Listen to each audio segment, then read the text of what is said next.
So hi guys, welcome back to Siddique by all work. So இன்றைக்கி நம்ம என்ன பார்க்கணும்னா, இந்த பழைய பைப் 2 லைனில் வந்து என்ன ஆகிக்குதுன்னா, டீ ஜாயிண்டில் வந்து மெதுவாக லீக் ஆகிக்குது. ஸோ இந்த ஏன் லீக் ஆகுதுன்னா, இந்த பைப் போட்டு ரொம்ப வருஷம் ஆயிடுச்சு. அது மட்டும் இல்லாமல் அதில் எந்த பேஸ்ட்டும் காஞ்சி போயிடுச்சு. இப்போ வந்து அந்த பைப் வந்து லூஸ் ஆகிடுச்சு. ஸோ இந்த லூஸ் ஆன காரணம் வந்து அந்த இடத்துல லீக்கேஜ் தர தொடங்கிடுச்சு. ஸோ இப்போ என்ன பண்ணுறோம்னா, இந்த ஃபிட்டிங்ஸ் எல்லாம் ஃபுல்லாக ரிமூவ் பண்ணிவிட்டு அதே இடத்துல திரும்ப அதே ஃபிட்டிங்ஸ் வந்து ஃபிட்டிங் பண்ண போகிறோம்.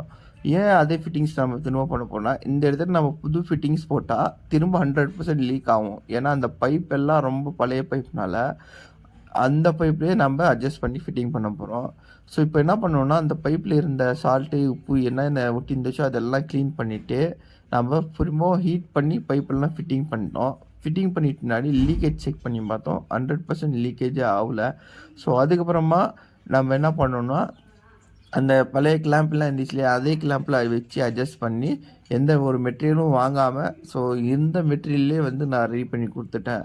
ஸோ இந்த வீடியோ உங்களுக்கு பிடிச்சிருந்தா லைக், ஷேர் கண்டிப்பாக பண்ணுங்கள். அப்புறமா tata bye, see you later.